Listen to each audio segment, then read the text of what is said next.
아가서 동화. 부모가 자녀에게 들려주는 최고의 사랑 이야기.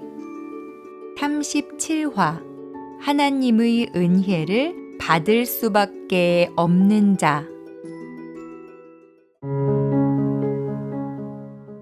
다윗은 밧세바와의 사이에서 난 첫째 아이가 죽고 자기 본래 모습이 드러나자 내가 이런 사람이었단 말이야? 하고 깜짝 놀라기 시작해요.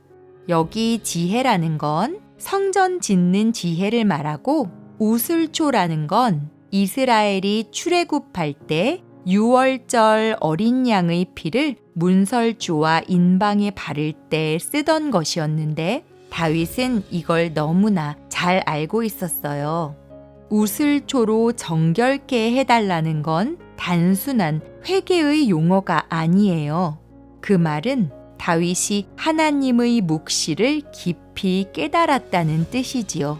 이제야 그는 비로소 하나님이 움직여 가시는 역사와 섭리를 통찰하게 된 거예요. 내가 뭔가 대단해서 하나님이 나를 택해 기름을 부은 게 아니구나. 나는 쓰레기구나. 이렇게 하나님이 잠시만 손을 놔도 그냥 쓰레기구나.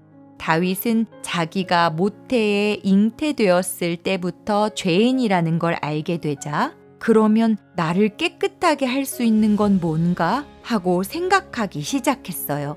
그동안 율법을 열심히 지키고 제사를 열심히 지내고 전쟁에도 열심히 참여했는데 알고 보니까 내가 형편없는 쓰레기구나 하면서 진정으로 하나님 마음에 합한 자가 되기 위해서는 어떤 조치가 있어야 하는데 그건 나로부터가 아니라 외부로부터 도움이 와야 한다는 걸 알게 된 거예요. 그 도움은 다름 아닌 우슬초였고 어린 양의 피였어요. 제대로 된 인식이 그를 다시 세운 거지요. 다윗의 예도 그렇고 솔로몬의 예도 그렇고 하나님이 이런 사람들을 통해 무엇을 말씀하려는지 아는 게 중요해요. 엄청난 시편을 쓰고도 쓰레기처럼 살았던 다윗이나 막대한 양의 지혜서를 쓰고도 우상 숭배자가 된 솔로몬이나 인간은 거기서 거기라는 거예요. 우리는 이 땅에서 자기의 행위로 의를 쌓는 자 되는 게 목표가 아니라 왜 내가 하나님의 은혜를 받을 수밖에 없는 자인가를 배우고 가야 한다는 이야기지요. 율법을 지키려는 자세보다 더 중요한 것은 사건과 상황을 통해 하나님의 구속과 섭리를 깨닫는 게 더 중요하다는 거예요. 다윗이 우슬초로 나를 깨끗게 하소서 라고 외친 것은 우리 조상들이 6월절에 인방과 문설주에 어린 양의 피를 바르고 나왔다는데 그게 보혈의 은혜였군요. 보혈의 은혜로 죽음의 문턱에서 살아나온 것이었군요. 그 우슬초만이 나를 깨끗하게 할 수 있는 거네요. 내가 그걸 잊고 있었습니다. 라고 하는 거예요.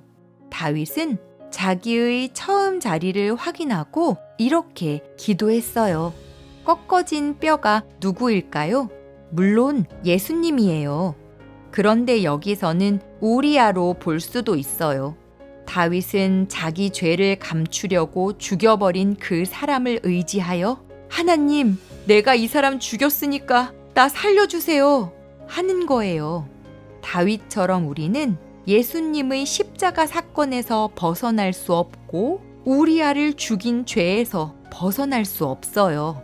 예수님이 못 박힐 때 나 그 자리에 없었어요 해서도 안 되고 우리아가 죽은 게 왜 내 책임이에요 해서도 안 돼요.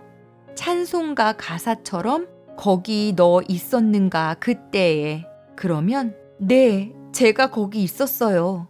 우리아를 죽인 건 죄를 감추기 위해서였고 예수님을 못 박아 죽인 건 세상의 왕 자리 지키고 싶어서였어요. 예수님이 오시자마자 빛으로 우리의 죄인된 모습 확 드러내시니까 저자만 죽이면 내가 여태까지 세상에서 대우받았던 걸 챙길 수 있다고 생각해서 죽여버렸어요. 그렇게 자백하는 거예요. 그런데 가만히 생각해 보니 우리아 때문에 다윗이 살아나는 게 구원이었던 거예요. 다윗은 이 구절에 이어서 주님 앞에서 나를 쫓아내지 마시며 주님의 성령을 나에게서 거두지 말아 주십시오 라고 노래해요. 그러니까 내가 하나님의 백성이 되는 건 성령에 의한 것이지 절대로 나의 행위라든지 됨됨이라든지 자격이나 조건에 의해서 되는 게 아니다 라는 걸 고백하고 있는 거예요. 물론 이런 고백을 했다고 단번에 성숙이 이루어지는 것은 아니에요. 지성소 안에서 성품이 교체되는 훈련을 하면서 주님의 자리에까지 점진적으로 나아가는 거지요. 다윗의 인생을 보면 온갖 풍파를 겪으면서 성숙해져 갔다는 걸 알게 돼요. 다윗처럼 고난 많은 사람이 어디 있을까요? 하나님, 내가 이 사람 죽였어요. 살려주세요. 중요한 것은 내가 의인됨은 전적으로 하나님의 은혜라는 고백이에요. 주님의 사랑이 없으면 나는 잠깐이라도 주님의 생명력을 가진 자로 살아갈 수 없다는 인식이 계속되어야 한다는 거예요.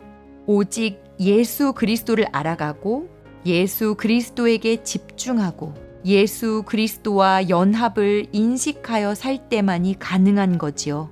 잠시라도 자신을 의지하게 되면 단숨에 어둠의 자리로 굴러 떨어질 수 있다는 걸 명심하길 바라요.